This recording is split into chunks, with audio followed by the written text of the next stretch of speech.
Assalamu alaikum, friends. Just imagine, a prophet, peace be upon him, a silent atmosphere, the time of Fajr, and the recitation of the Quran. And at that very moment, a creation comes to a halt. A creation that cannot be seen with the naked eye. Allah Almighty says in the Quran, قُلْ أُوحِيَ إِلَيَّ أَنَّهُ اسْتَمَعَ نَفَرٌ مِّنَ الْجِنِّ فَقَالُوا إِنَّا سَمِعْنَا قُرْآنًا عَجَبًا.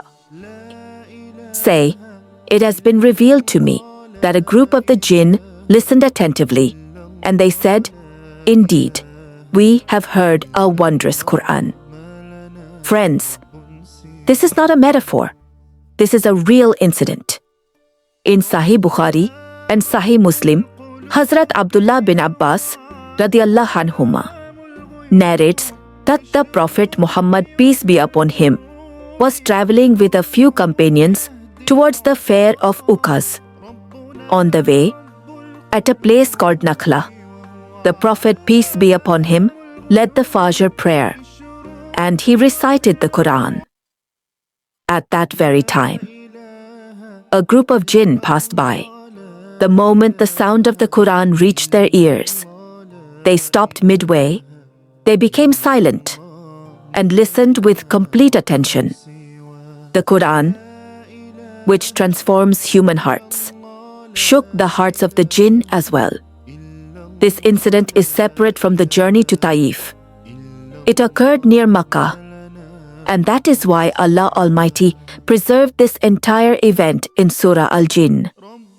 Friends, there is another very deep point to understand here. This was the time when the jinn used to go near the heavens to secretly listen to the conversations of the angels, and then pass those bits of news down to the soothsayers on earth. But as soon as the Prophet Muhammad was sent, and the Quran began to be revealed, the protection of the heavens was intensified. The jinn themselves admit, وَأَنَّا لَمَسْنَا السَّمَاءَ فَوَجَدْنَاهَا مُلِئَتْ حَرَسًا شَدِيدًا وَشُهُبًا. And we touched the heaven, but found it filled with strong guards and blazing flames. And they say, فَمَنْ يَسْتَمِعِ الْآنَ يَجِدْ لَهُ شِهَابًا رَصَدًا. So whoever now tries to listen will find a flaming fire lying in wait for him. Friends, this was the very moment when the jinn realized that the news of the heavens had been cut off, and that true guidance was now descending upon the earth in the form of the Quran.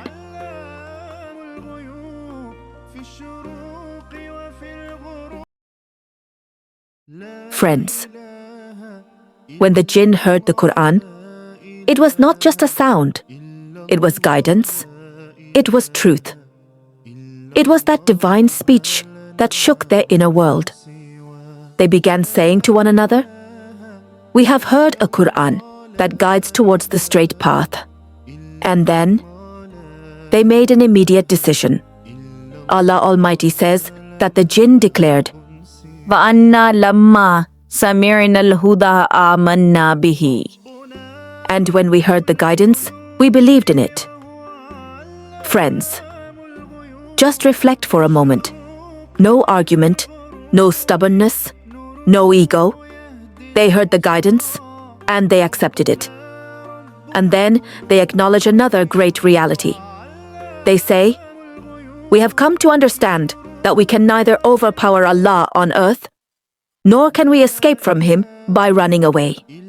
Meaning, no one can escape the grasp of Allah, neither human nor jinn. Then they do not hide the reality of their own people either. They say, "We are not all the same. Among us are those who are righteous, and among us are those who are not on the straight path. We are people who follow different ways." Friends, this should not come as a surprise. Just as among humans there are good and bad, in exactly the same way, among the jinn as well, there are believers and there are deniers. And this reality is made even clearer by another astonishing incident. An interesting incident is attributed to Muhaddith Amash. He says, "A jinn once came to us. I asked him, 'Which food is most beloved among your people?' He replied, 'Rice.' We presented rice, and I saw the morsels being lifted, but no hand was visible. I then asked, 'Do innovations, religious deviations, exist among your people as well, just as they exist among ours?' He said yes. Then I asked, 'Who are the Rafid among you?' He replied, 'They are the worst among us.'" Friends, after hearing this, one thing becomes absolutely clear. Guidance and misguidance are not limited to humans alone. This is a test for every creation that has intellect. And then the jinn give humans a remarkable reassurance as well. They say, وَأَنَّهُ لَمَّا آمَنَّا بِهِ فَلَا نَخَافُ بَخْسًا وَلَا رَهَقًا. and when we believed in him, we feared neither any loss in reward nor any injustice. Meaning, a believer is content with his Lord. He does not live in fear that his right will be taken away or that he will be treated unjustly. Friends, the true excellence of Surah Al-Jinn is that the believing jinn spoke in their own words, and Allah Almighty preserved their very speech in the Quran. This is not just an incident, but a living address. The first confession. وَأَنَّا مِنَّا الصَّالِحُونَ وَمِنَّا دُونَ ذَلِكَ. Indeed, among us are the righteous, and among us are others besides that. We follow different paths. The commentators explain that this means among us are believers, and among us are disbelievers. Our paths and our ways of thinking are different from one another. The second important confession, وَأَنَّا ظَنَنَّا أَن لَّن نُّعْجِزَ اللَّهَ فِي الْأَرْضِ وَلَن نُّعْجِزَهُ هَرَبًا. and we realized that we can never overpower Allah on earth, nor can we escape him by fleeing. The third and the most important confession, وَأَنَّا لَمَّا سَمِعْنَا الْهُدَىٰ آمَنَّا بِهِ.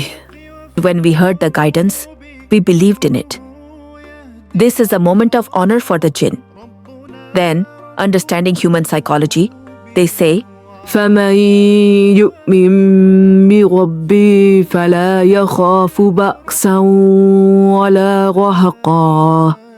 so whoever believes in his Lord will have no fear of any loss in reward, nor of any injustice.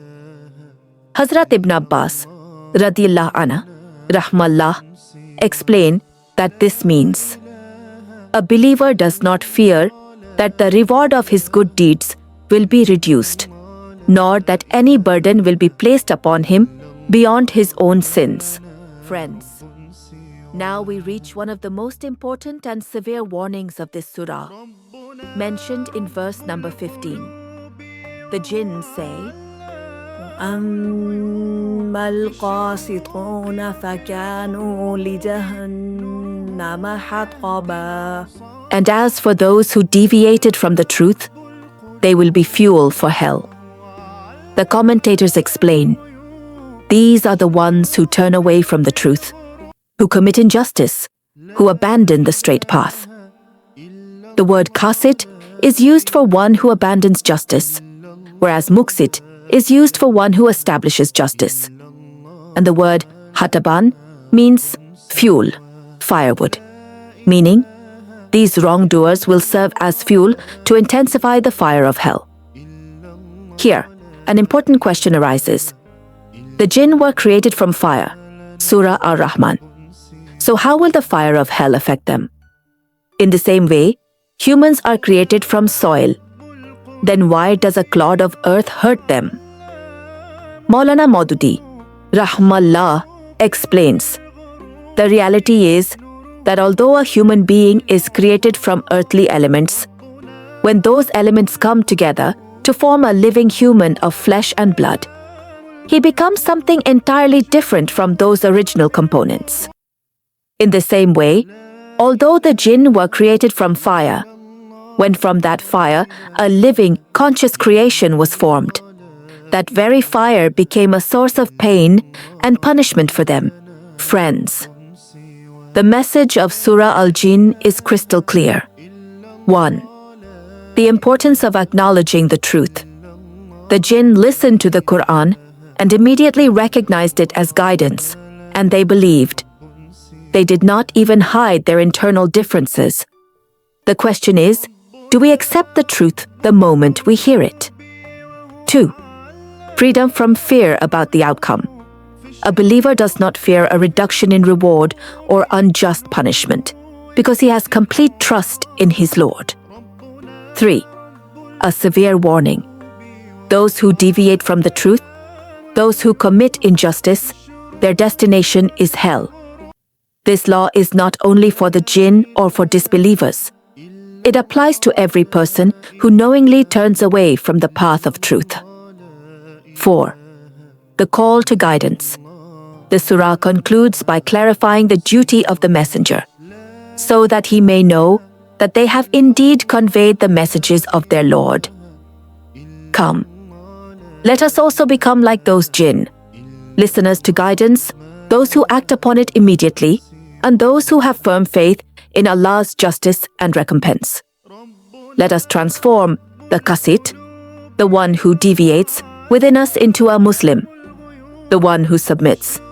May Allah Almighty grant us all the ability to understand the message of Surah Al-Jinn and to act upon it.